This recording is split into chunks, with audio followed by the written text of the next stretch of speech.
culture is what happens in your business when you're not around. And in franchising, it is everything. The battle I had of going back and forth to franchise or not, it was a battle because of the brand integrity and the risk of that being in someone else's hands, which ultimately is the greatest gift, because I have these amazing women now that own franchises who hold the culture so sacred. Welcome to the Prosperity Playground, the podcast where business meets energetics, strategy meets soul, and prosperity becomes inevitable.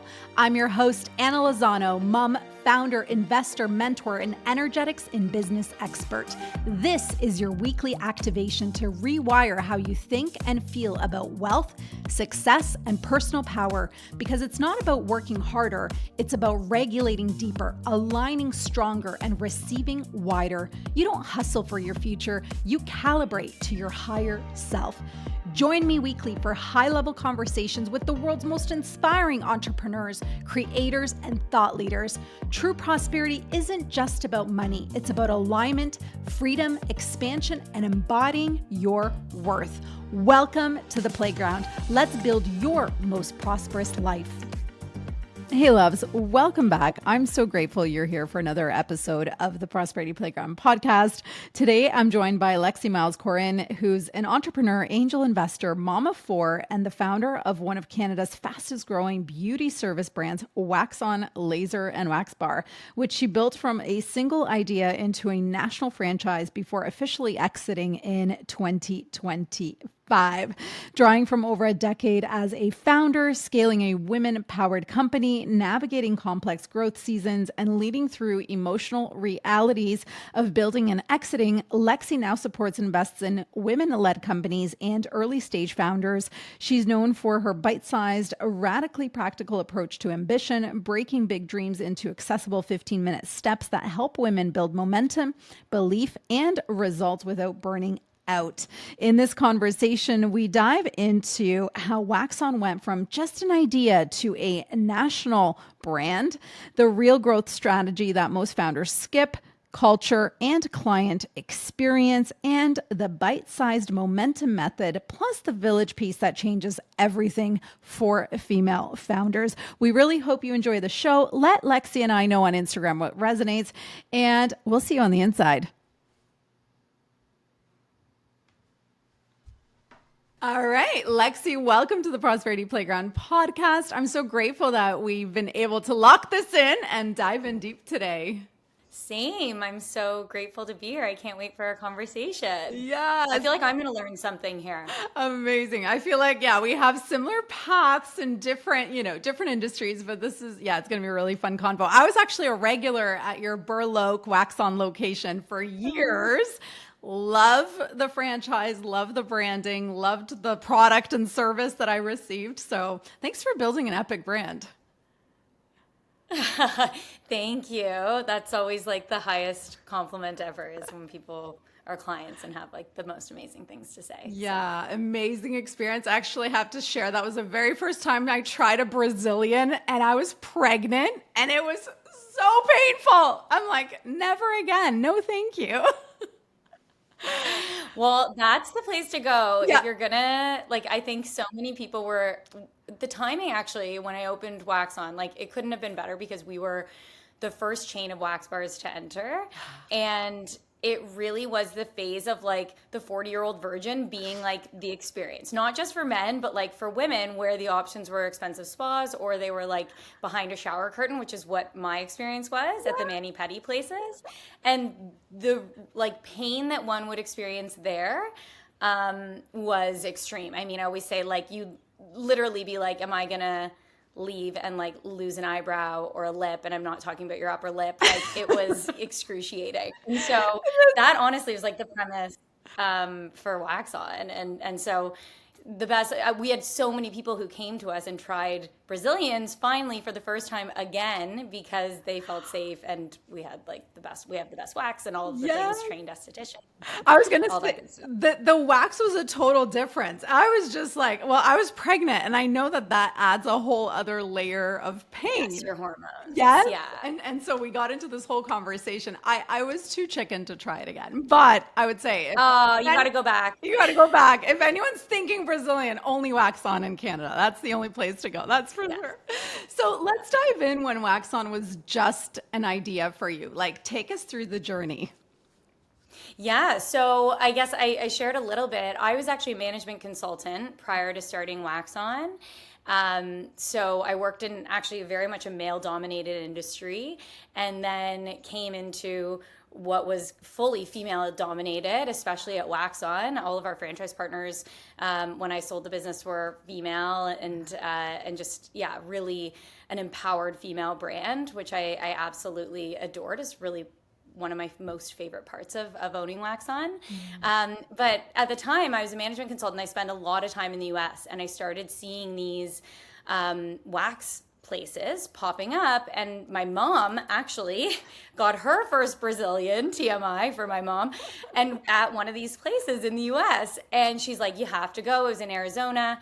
And this is the spot. And so I went, and it was just a game-changing experience. And I was someone who suffered from like ingrown hairs when I waxed because of all of the working out that I did. And I didn't know that there was like another way of waxing and also caring for your skin. And so that really sparked my interest from both like personal experience, but also from a business side, because I was like, this business is brilliant. Like, it's such a smooth operation. They focus in one area. That's all they do. And they're like the best at it, which was like a simplistic model. So from my consulting side, I loved it. And then from user side, I was like, this doesn't exist in Canada right now, and it needs to. At the time, there was really just blow dry bars were the most specialized it got. So the timing was right. And I was 25 years old when I opened our first location. Wow. Okay. So you had this idea, and I have to say, I would always go to the nail salon, and I have my eyebrows butchered to this day. You know, they won't grow back. And I was like, oh no, if this existed when I was 16, my eyebrows would be way fuller. I know. But I think thinner eyebrows are coming back in style. Oh, so please.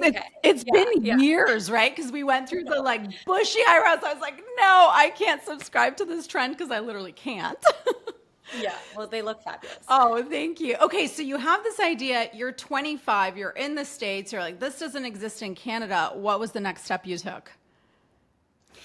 So I think the most important thing that I did was I treated it as if it was like one of my consulting businesses. And so I really just started to understand the ins and outs of it. It was like a lot of Googling. Now it would be like a ton of ChatGPT, trying to understand an industry that honestly I had no business being in. I wasn't an esthetician. I was just someone who got waxed and saw a need. And so I started to really break it down into like, and I talk a lot about bite sizing and the effectiveness of it. And I didn't realize at that stage I was actually doing this. And that's really how I got to the point of making big decisions that felt digestible at the time, because I just broke it into actionable steps. So I created like a massive spreadsheet, and I put every single thing in it that I needed to do. And that could be like as small as understand how much wax pots and like equipment costs, and like start to build out a spreadsheet that understands like what's the investment required for this, and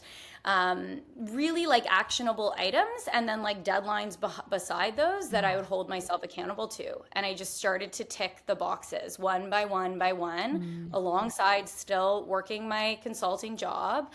And slowly it started to build into actionable steps that needed to now require like investment. You know, I needed to actually find a location and sign a lease. I needed to engage like a marketing branding specialist. So those are when you are actually going to have to, you know, make some bigger decisions. But that was the best thing I did, was I just started to break it down step by step by step. And eventually it was like, okay, I'm signing a lease and I'm now and engaging a contractor. Like, this is going to happen. This is happening. So from the idea to when that first location doors opened, how long was the time frame?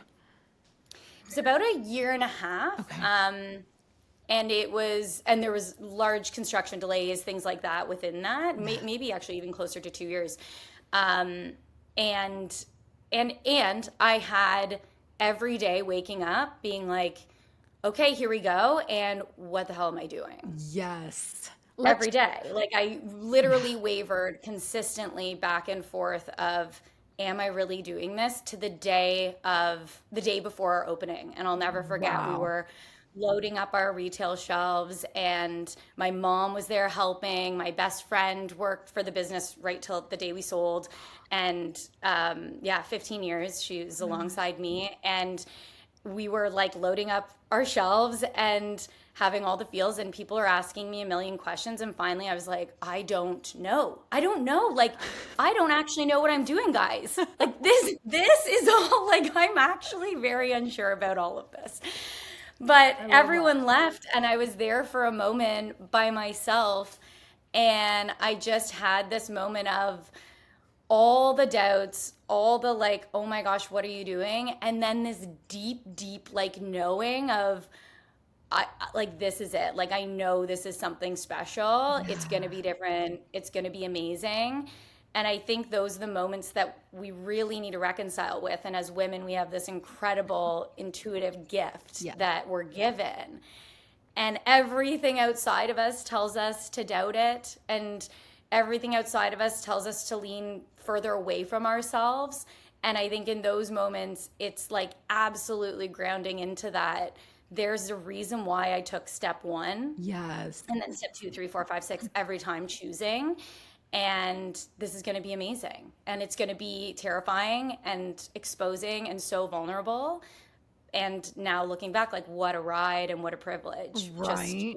trusting and leaning into those nudges. Yes. But at that time, did you have, like, were you already in the personal growth space? Did you have this No. mindset? Did you have a coach, or you're just self coaching your way through it? Because now we can put labels to it, we can put words to it, right? Like hindsight 2020, following our intuition, following those nudges. And it's like, I can see that that vision dropped in for you so clearly. It was meant for you. Like you were meant to create WAXON and franchise it across Canada and have a successful exit. Like, obviously we can see that. But as you're going, like you have this career, right? Like management consulting is a great career. I went to the Ivy School of Business, and so my options were marketing, consulting, or finance, and I went the marketing route. But you have this great career, you're taking the micro steps to open this business. So how are you coaching yourself through this? Because I feel it's so relatable. So right now I'm leaning into launch brand number 4. And I was sharing with you, like I had an exit 3 years kind of in the void of waiting and being really open to what's next. But I am literally in this space being like, fuck, am I really doing this? I don't have a business partner this time around. And so it's like me, myself, and I every single day going after this vision, doubting it. Are we really going to do this? You have no experience, right? Like it's all this self-talk. And yet I have 16 years of personal development and mindset work behind my belt. And yet it's me versus me. And so you're 25 and you're going after this. So tell us a little bit about the mindset piece of it, and if you hired any mentors, coaches, or you just like step by step just went after it. Yeah, it's so true. And now we have so many tools. And like Yes, to like even if you don't have a partner, you can create ChatGPT and can exactly. be your partner, like and you can be like, okay, I'm gonna be doubting myself every day. I need to wake up and have like inspiration, and you tell me that I got this. Yeah. And then, like you can totally have this amazing partner. Mindset bot. Yeah. Yeah, like incredible. I mean, I have my chat GPT share something at 8 a.m. every day that's inspiring to me. So I think that's like just such an honor in how we can do things now. I think the privilege that I had at 25 that I didn't realize, although no, I didn't have a coach. I put every dollar into the business. So I didn't have like money to spend on mentorship. I always had a grounding in like, I guess I wouldn't have called it like spirituality then, but Mhm. just like an understanding of like I'm being nudged towards something more, and like a reconciliation of that in me. And so I did often like get a lot of intuitive nudges that I would follow, and wouldn't really know what to call them then, but I know that that was what guided me for sure. Um, and I had a mom and dad. My dad was an entrepreneur his whole life, from the day I was born, traveling and building his businesses. And I just like wanted to be a boss. Like I wanted to own my own business. I always, had that in me. I was the person who had the snack shack at our cottage, and, like any opportunity I could, I wanted to drop out of university to just go in and start working because I was so excited to get going with my career.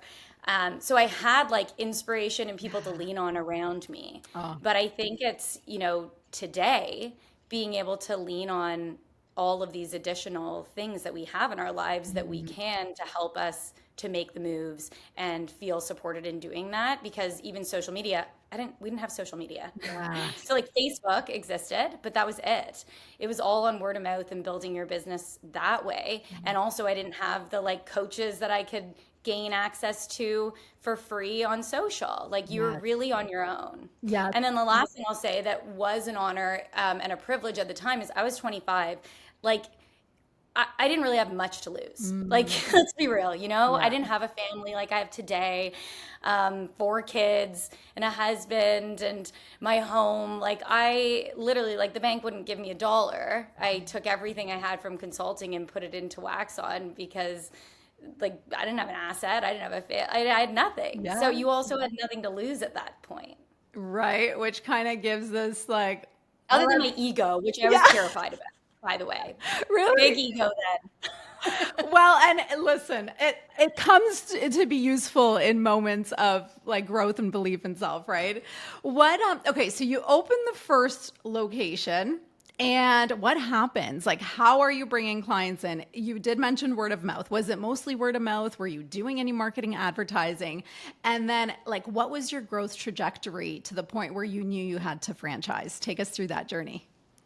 Yeah, so our year one of location one was like what dreams are made of. It Amazing. just clicked. It was extremely successful. We did a lot of grassroots, like old school PR. Blogs were just becoming like Yeah. really popular. So we got some really great blogs. We got into all the newspapers. Yes, people, like newspapers was like a big deal if you got a hit in that, 15 years ago.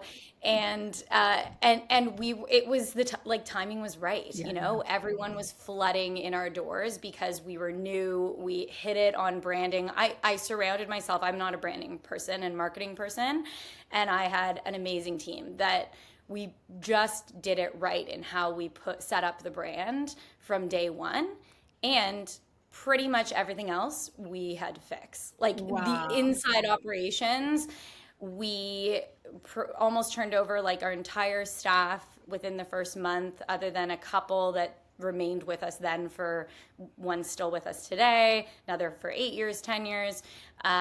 But we really had to make a ton of changes within the business after we opened our doors. And I think that's so integral and something that we continued to do as we grew. And it was all about iterating as soon as you had any feedback. And client success and client satisfaction was the only thing that mattered, besides the happiness of our team members. And those went to me like hand in hand. It was, if our people are happy and they love where they work in an industry that typically has treated them terribly, to be completely blunt, and they have a home with us at WAXON, they're going to provide a better service for our clients. And every client is leaving WAXON absolutely satisfied, or we're getting them back in the door for free. Wow. And that was it. And my managers always had all the ability to have my blessing, and that was the case. Like, we didn't have people who weren't happy leaving WAXON. And so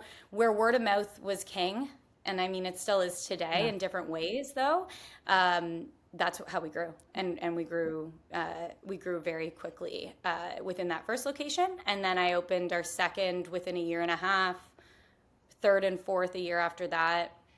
And then that was when I started to franchise. So I opened a couple franchise locations and then paused again, iterated. You have such a responsibility as a franchisor, I believe, and the toolkit that you provide your franchisees to be successful with, so that they have the tools to be their own boss and own their own business and build that business, is so important. So we paused when we needed to. COVID hit. We had 12 locations at the time, and we obviously personal care services were closed for 322 days total. Wow. So we had 12 locations. We probably had 5 franchise partners at the time. And it obviously, like so many businesses, nearly completely demolished us. And we didn't close one location at the end of it. We reopened everyone. Our business came back stronger than ever, and our culture was stronger than ever. And during that time, we basically rebuilt our entire franchise support system. Wow. Okay. I have so much I'd love to dissect. So one, this standard that you held from the beginning, like happy employees, happy customers, was that from the very beginning? Day one. Day one. And that was all that mattered day one. It was like, this is the goal. Everyone leaves happy. Amazing. I think that's huge because there's so many moving parts when we're starting businesses and we're experiencing quick growth. But you knew foundationally that these were 2 of the most important pillars. I love that. In terms of marketing and branding, you have your yellow, it's a very iconic brand. It's something that stands out. So you brought in a team also from the very beginning to get it right. So I love this piece because you knew what your zone of genius is, and you also knew what you had to outsource. Were you scared to outsource? Like, was it a big branding agency, marketing agency? Was it someone you knew? It was someone I knew, and so they weren't like a huge branding agency. Yeah. I think I knew what I wanted, and I needed an expert, Yes. So I think that combination is important. And we wanted it to be gender neutral. We wanted to be approachable, fun, bright, all of those things Stand that out. it is today. Yep. Yeah. And it stands out. It really does. And you can recognize it where you go. I went to the Burlington location, but wherever I traveled, I was like, oh yeah, of course, there's a WAXON there. I always looked for the yellow, right? So it's kind of became your home when you were traveling. So you always knew you were going to go back to a safe place to take care of your waxing, which I think is really important for us women. So secondly, did you know you wanted to franchise? You're the first franchise founder on the podcast. So this is really interesting as well. Did you know that that's the route you wanted to take? Or did you want to at some point keep it in-house? Was it an option, or was franchising the goal? It was something for probably, I'm going to say 5 years of the business, I went back and forth. Okay. With.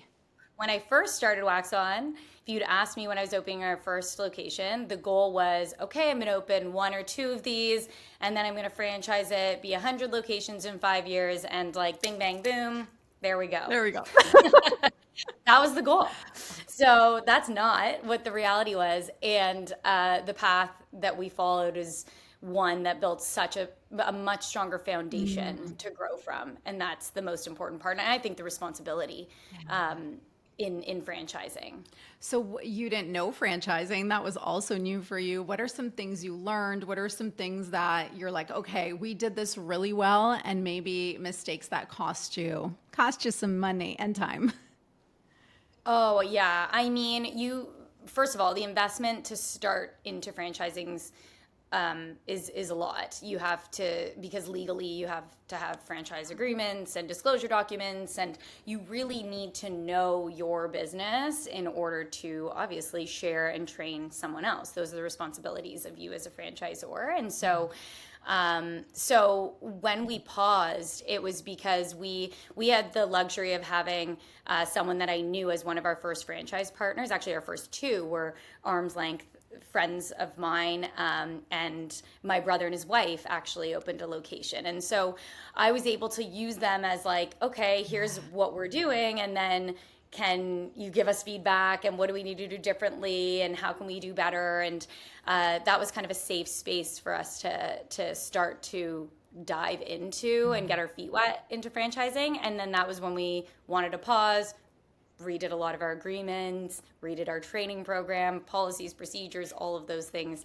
to better support our franchise partners. Amazing. So you as a leader, so you guys are in growth mode, you're expanding your franchises. Obviously, COVID hits a big part of this story as well. What are you doing personally as a leader? Because growth requires expansion, and who you were at 25 starting this business is not who you are today. So what are some things that you did for your own personal growth and to really like hold the energy of this big business that you're scaling quickly? During COVID specifically, or in general? Even leading up to, because I feel like you needed some sort of self-work, because when COVID hits and you have these responsibilities and this is completely out of your control, I feel like you were prepared for it as a leader. Yeah, I mean, I had a 3-day-year-old when we locked down. Wow. Yeah, so my son Clark was 3 days old Oh my gosh.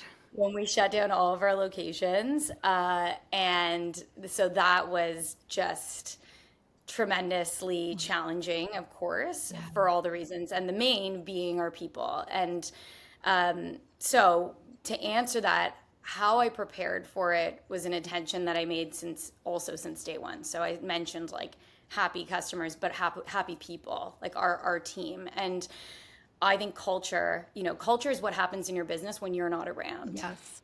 And as you scale, that becomes integral because, and in franchising, it is everything. Because the battle I had of going back and forth to franchise or not, it was a battle because of the brand integrity and being able to offer what we offered to every client, which was an exceptional service. Mm-hmm. And the risk of that being in someone else's hands, which ultimately is the greatest gift, because I have these amazing women now that own franchises who hold the culture so sacred and the brand at such a high standard, because we've selected those people to be stewards of our brands and entrepreneurs and owners of their own business through WAXON. And that's been like the greatest gift, but it's come from this intention of really truly having a set of core values that we live and breathe by, and a culture that stemmed from that was unbreakable. And that was proven through COVID. Wow. And like, how do you begin to create that? Like something so foundationally powered that's across the board and still stands to today. Like if you were to micro break that down, like what advice would you have for founders listening who are like, okay, maybe that's an area of opportunity in my brand and business, whether it's a franchise or not. But I feel like these core values are so critical in scaling and really building anything that has true meaning and lasting meaning. Yeah, it's doing it with such intention and purpose, and leading by example every single day, and calling yourself out when you don't follow through on the example that you want that culture and your team members to live and breathe by. It's gaining alignment through them, through those values and vision that you share. And I think that's something that I was really fortunate and good at doing, was building this team around me that were all in it, like hand in hand, no matter what. We were in it together to pursue a vision that was so much bigger than what it was today, that we all wanted to achieve. But it starts day one, and it starts being intentional with the team that you build around you and making quick decisions when those team members are not aligned. And it's a gift for you to give to this team member when they're not aligned with your vision and values.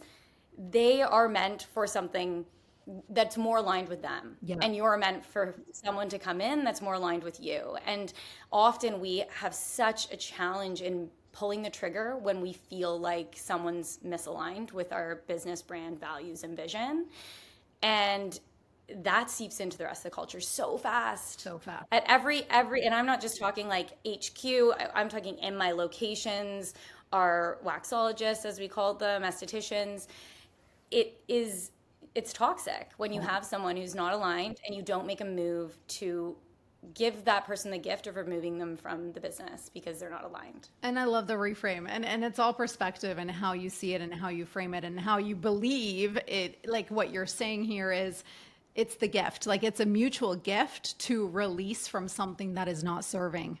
And I wholeheartedly believe that. And so I feel like that is the secret sauce, because there's guilt, right? You feel guilty, and there's, time invested and money invested in training hires, but it needs to be that mutual relationship, because that is how you can build what you build. And especially as you grow, like that's when it becomes really hard because people have been with you for a long time. You feel like, well, I owe it to them. They've been with me for so long and they put in all this time and energy and effort. But everyone's not aligned for every stage of growth. And That's a every great stage point. of growth requires a different team to support it. And that's something I had a really hard time in making those tough decisions quickly enough as we scaled. That's something as I reflect back and take with me as learnings for others, is like the key to making those tough decisions when you're growing to a new level, as well as, when you're getting started. Both equally as challenging and equally as true. And this goes across the board, every industry, every company in growth mode. And I love the perspective of not everyone is meant for every stage of growth. I think that's a huge remembering, because there's that loyalty, there's those, emotions attached to the longevity of being together. And as women, like we're natural nurturers and caretakers, and we want to make everyone feel welcome. And yet, if it's not working, like you said, it can become toxic very quickly for the entire organization. So I think that's a huge mastery piece here as well. And so you're scaling, but at one point you had four babies under the age of 4. Yes. What year of business was that where you're like, holy, we have 4 little ones? Yeah, so my second was 3 days into COVID, or prior to COVID, and then I had twins. So we were blessed with the surprise of twins, Nash and Violet, and they were July 2022. Wow. So 2018 to 2022 was busy. A blur.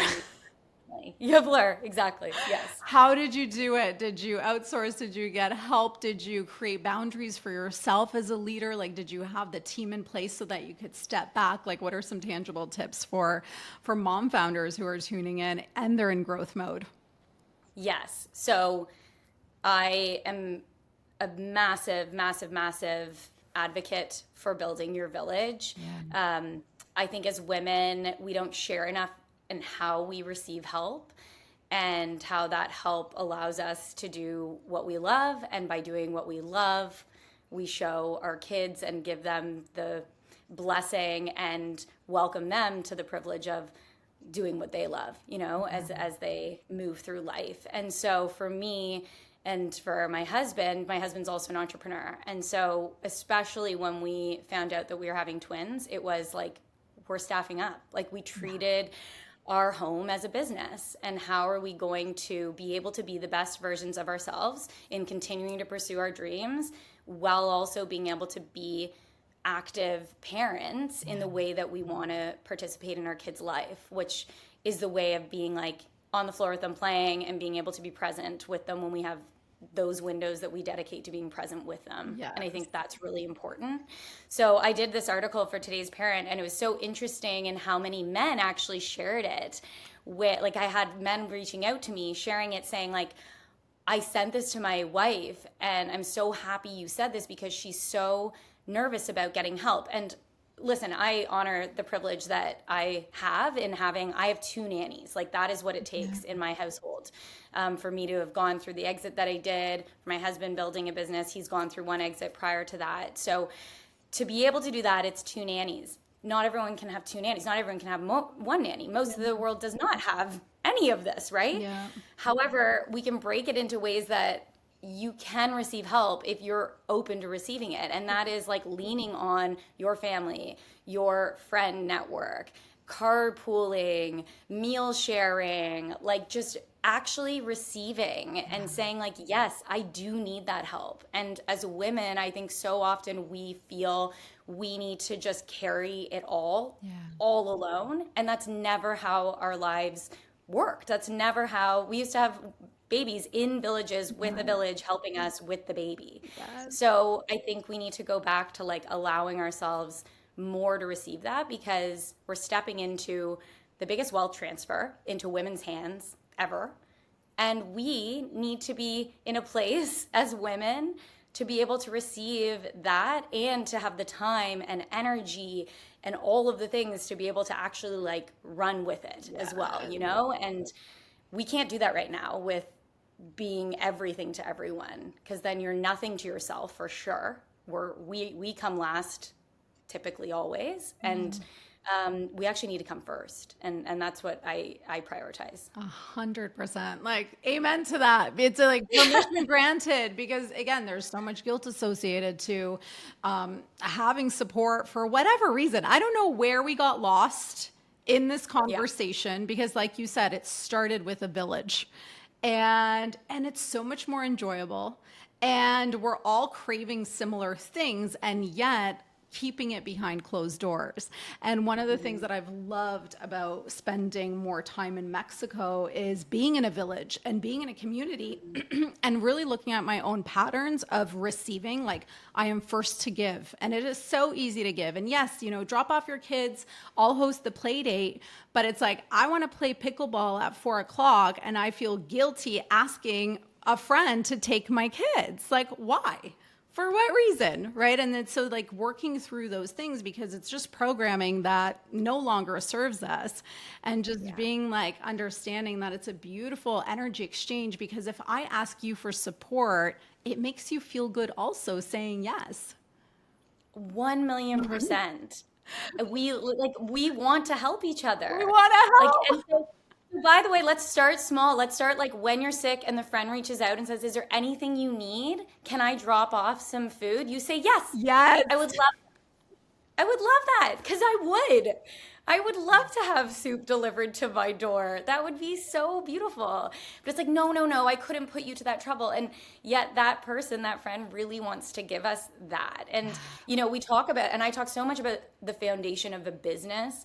And I often also link it back to the home, and like, we are the foundation of the home. Yeah. And if we are rocky and we're not filled up and we haven't given ourselves what we need, everything else is eventually going to crumble. 100%. And like, we're holding this together. Like, we really are. And so giving ourselves more grace, carving ourselves any amount of time, and that equals, yes, asking for support and receiving it.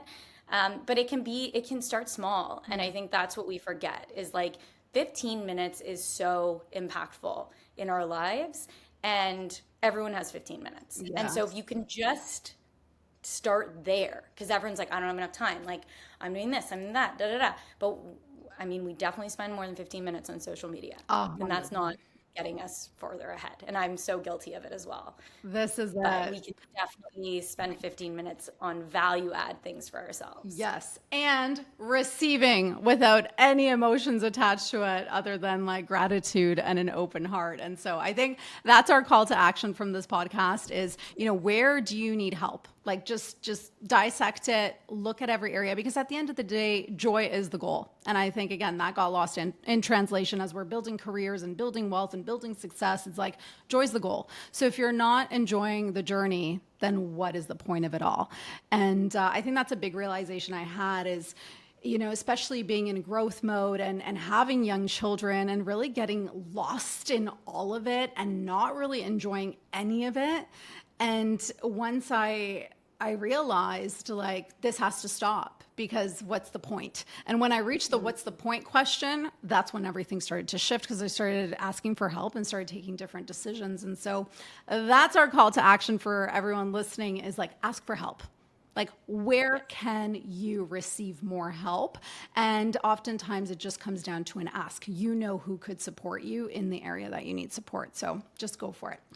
And so you're also known for breaking big visions into 15-minute steps. I'd love for you to take one example and just break it down on how simple this can be in resourcing ourselves, whether it's with time or support or money or, you know, growth, whatever that may be. But I'd love an example of how we can start implementing that in our day-to-day.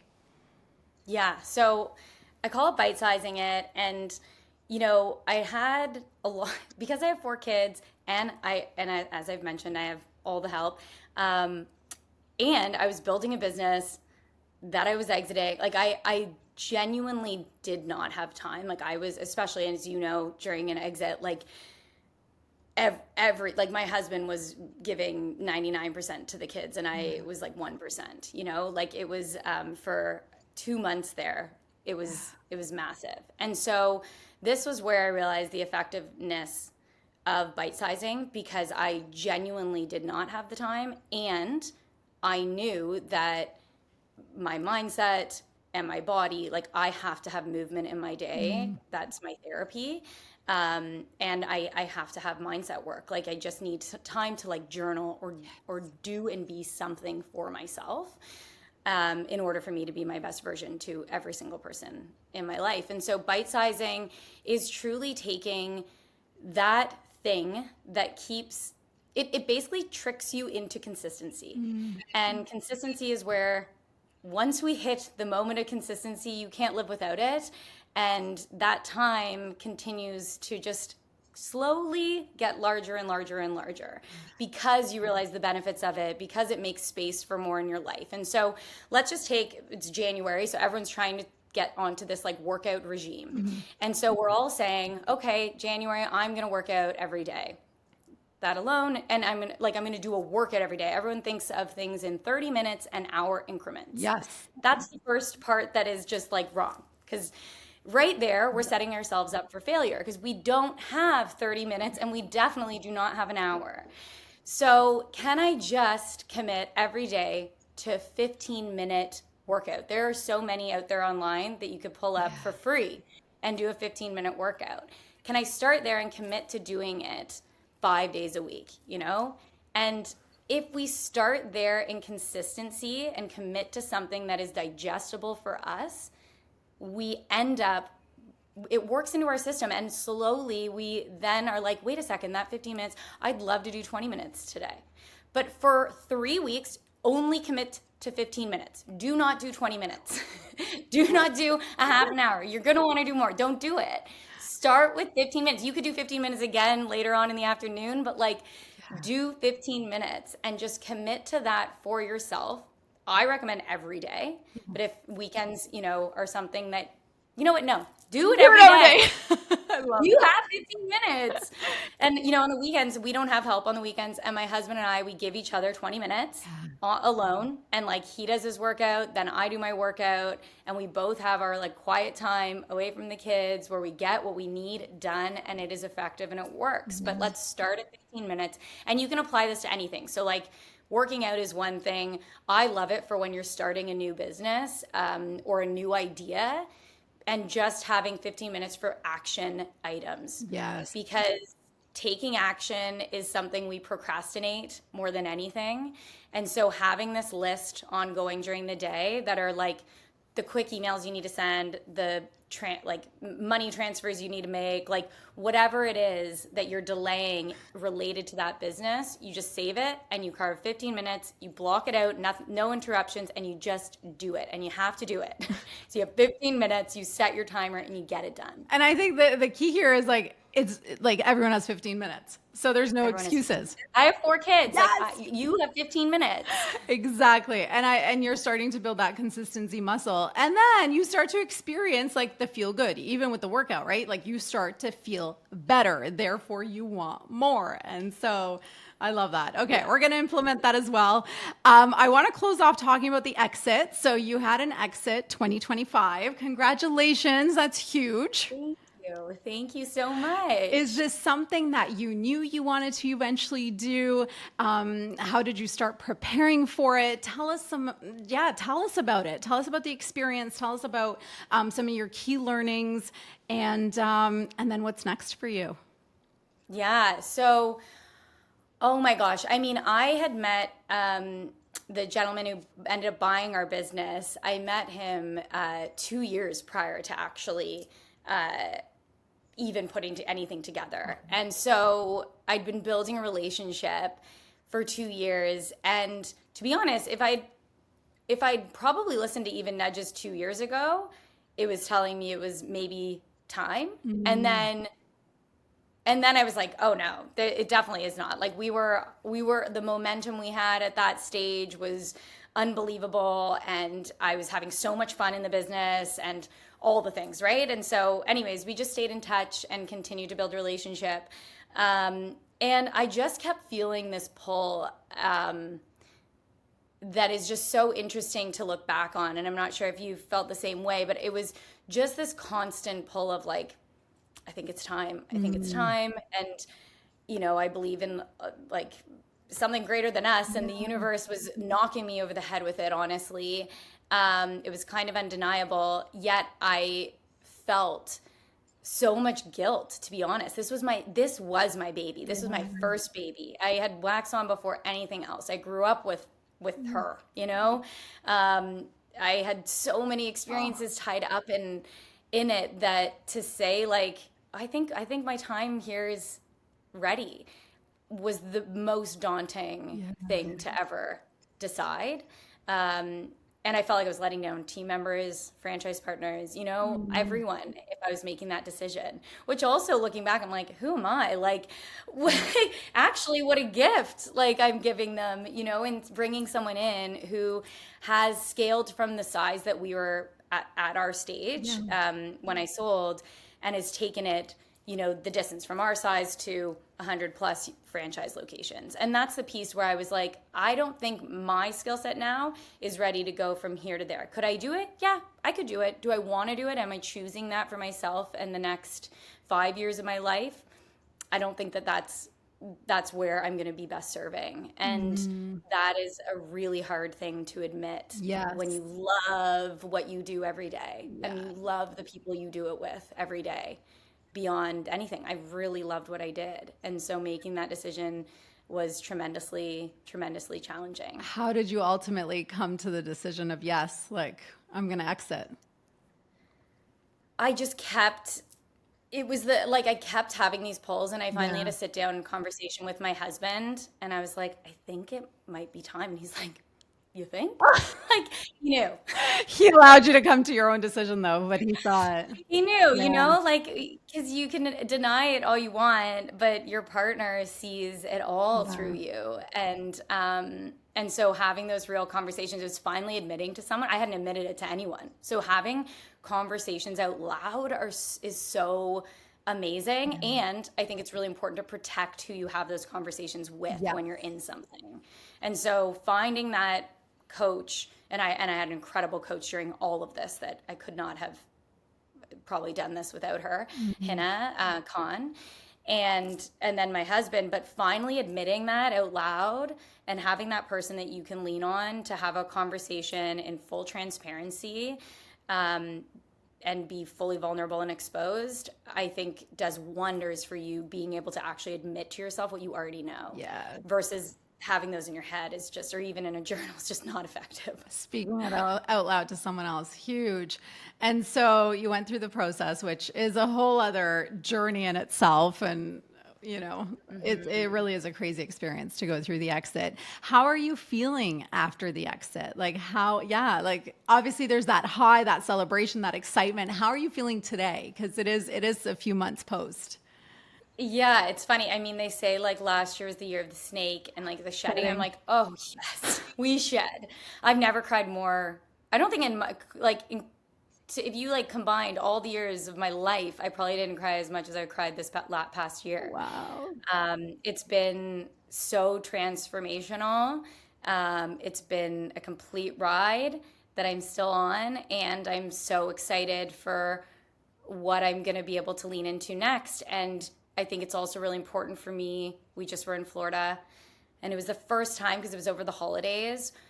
Even during the holidays, I still felt it was loud for me in terms of the business and things on my list in my mind. And it just felt so quiet for the first time ever, like to that I could ever remember.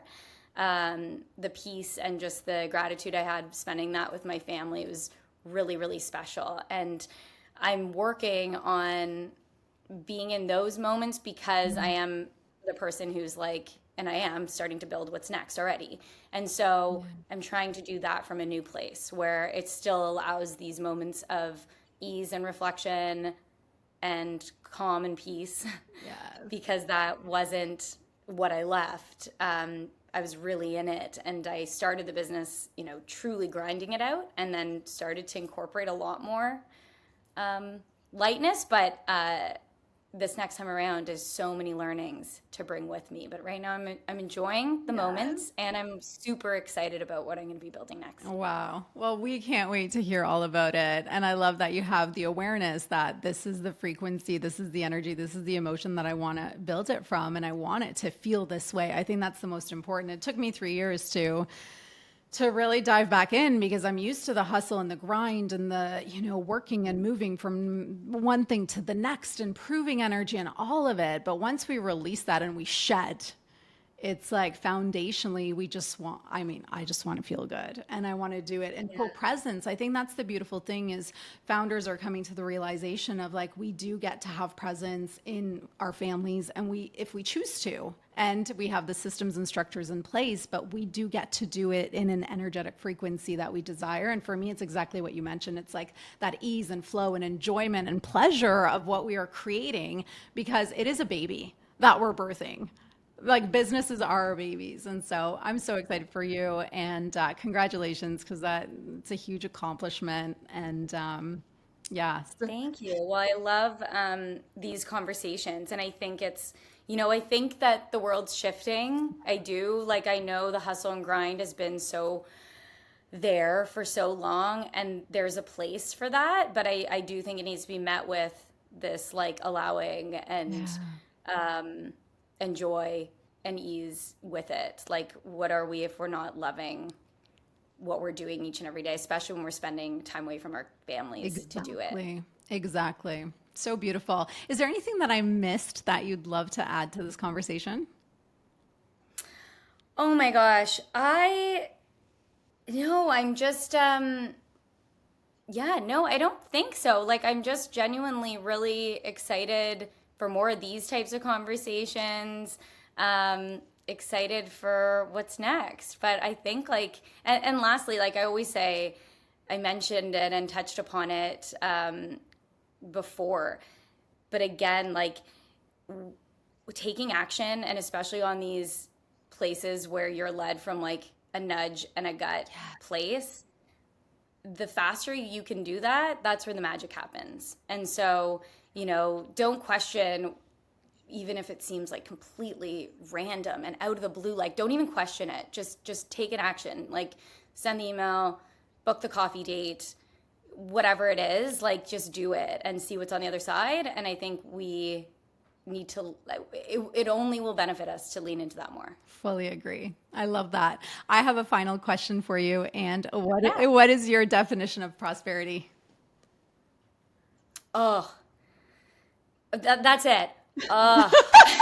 Yes. It's an exhale. It is. It's just an exhale. It's a lightness. It's like just isn't this just absolutely the most amazing divine thing? So good. I keep waking up and I've been chatting. I'm like, God, show me how good it gets to be. And like, the better it gets, the better it gets. Like once we're in this frequency of like, the better it gets, it just continues getting better. And we get to be plugged into this energy. Obviously we'll have our human experiences that will take us out of that connection, but having the awareness to come back in, like we get to live whole, prosperous, joyful lives. And surround yourself with people who believe this and operate from this magnetism, because it's contagious. So thank you. And that prosperity comes from like being our most truest, authentic selves, and like what a gift each one of us is to be able to let that shine, right? Yes, such a gift. Yeah. Where can everyone find you? So I share like my whole fam and life on Instagram. So Lexi Miles Corrin is honestly like the best place you can locate me. Amazing. Thank you so much for your time. Thank you for being here, and congratulations on an epic, iconic journey. Thank you. I appreciate it. Thank you. Thanks for joining me on today's episode of the Prosperity Playground podcast. If this conversation sparked something in you, be sure to subscribe on Apple Podcasts so you never miss your weekly activation. If you enjoyed the conversation, please rate and review. Your feedback helps us reach more souls just like you who are ready to calibrate to their most prosperous life. Know someone who needs this frequency boost? Share the episode to Instagram and tag me at _Anna Lozano so we can grow our energetically aligned community together. And please remember, true prosperity is about alignment, freedom, expansion, and embodying your worth. Start today. I'm Anna Lozano, and this is the Prosperity Playground. See you on the next activation.